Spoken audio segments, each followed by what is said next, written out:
دوسرا محترم بھائی، آپ ارشاد یہ فرما رہے ہیں کہ کوئی آپ سے کہتا ہے کہ دعا کے لیے مغرب کے بعد 2 نفل پڑھیں اور اس کے بعد دعا کریں خیر و برکت کے لیے، تو آپ کہیں گے یہ کس حدیث میں لکھا ہوا ہے؟ تو محترم بھائی، آپ کو مطالعے کی ضرورت ہے، یہ تو لکھا ہوا ہے، یہ تو ثابت ہے، نبی مکرم صلی اللہ علیہ وسلم نے بتایا ہے، پیارے رسول صلی اللہ علیہ وسلم کا فرمان ہے کہ جب آپ کو کوئی پریشانی ہوتی آپ وضو کرتے 2 رکعت نماز پڑھتے۔ تو کسی انسان کو کوئی پریشانی ہے تو وہ نماز پڑھے، اور رب کے قرآن کہتا ہے وَاسْتَعِینُوا بِالصَّبْرِ وَالصَّلَاةِ کہ مدد طلب کرو اللہ سے نماز کے ذریعے اور صبر کے ساتھ۔ تو جب کوئی مصیبت ہے، آپ کو خیر و برکت چاہیے، تو آپ اس پر صبر کریں اور اللہ رب العالمین سے دعا کریں، نماز پڑھیں، نفلی نماز جو منع والے وقت ہیں، اس کے علاوہ کسی ٹائم بھی پڑھ سکتے ہیں۔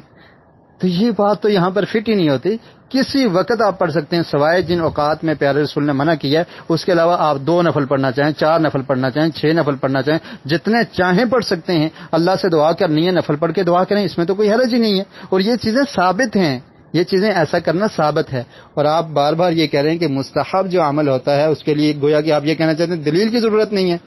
یہ کس امام نے لکھ دیا، یہ کس اصول فقہ کی کتاب میں ہے کہ مستحب کے لیے دلیل کی ضرورت ہی نہیں ہوتی، اپنے پاس سے جو مرضی بنا لو اور کہہ رہے ہیں میں نے پڑھا ہے؟ کہاں پر پڑھا ہے؟ آپ ہمیں تو دکھائیں، چھوڑیں احادیث سے آپ نہیں دکھا سکتے تو آپ اپنے فقہ کی کتاب میں سے، اپنے کسی عالم کی کتاب میں سے، اپنے کسی فقیہ کی کتاب میں سے، اپنے کسی اصول فقہ کے استاد کی کتاب سے یہ دکھا دیں کہ اس نے مستحب کی یہ تعریف کی ہو کہ جو آپ کو دل کرتا ہے اس کو آپ بنا لیں خود ہی سے اور وہ مستحب ہو جائے گا۔ اس طرح تو ہر آدمی جو چاہے دین میں ایجاد کر لے اور کہے یہ مستحب ہے، فجر سے پہلے 2 سنتیں پڑھنی ہیں وہ 4 پڑھ لے، کہے کوئی بات نہیں ہے میری مرضی ہے۔ تو اس طرح تو دین کا حلیہ بگاڑ دیں گے آپ لوگ، اللہ کا خوف کیجئے، ایسے نہیں ہوتا، مستحب کے لیے بھی دلیل کی ضرورت ہوتی ہے محترم بھائی۔ اور پھر اس کے علاوہ محرم کے مہینے میں جو اعمال کرنے والے ہیں، جو ہمیں شریعت نے بتا دیے، پیارے رسول صلی اللہ علیہ وسلم نے بتا دیے، وہ سب آپ لوگ کر چکے ہیں۔ کیا آپ نئی چیزیں ایجاد کر رہے ہیں، یا ان پر اکتفا کرنا آپ کے لیے کافی نہیں ہے، یا ان کو آپ کافی نہیں سمجھتے؟ جو شریعت اسلامیہ نے بتا دیے، جو پیارے رسول صلی اللہ علیہ وسلم نے ہمیں بتا دیا، کیا عمل وہ مسلمان کے لیے کافی نہیں ہے کہ محرم کے مہینے میں روزے رکھے جائیں، 9-10 محرم کا روزہ رکھا جائے،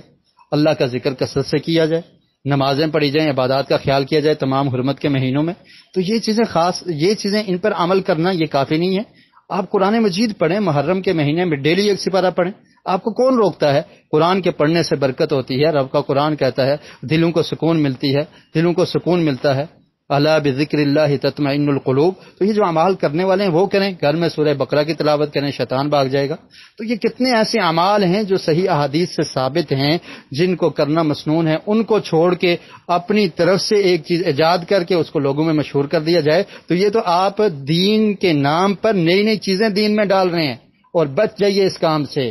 قیامت کے دن اللہ کے رسول صلی اللہ علیہ وسلم کے پاس جب ایسے لوگ آئیں گے کہ جن نے دین میں نئی چیزیں ایجاد کی ہوں گی، تو پیارے رسول نے کیا فرمایا کہ میں کہوں گا میری امت کے لوگ ہیں، اور اللہ کے رسول کیا فرمائے،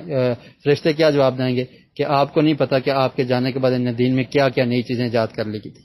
پھر اللہ کے رسول فرمائیں گے سحقاً سحقاً لمن غیر بعدی، کہ جنہوں نے میرے دین میں تبدیلی کی ان کے لیے ہلاکت ہو۔ تو اس لیے ہم آپ کی اصلاح کے لیے عرض کرتے ہیں، ہمیں آپ سے کوئی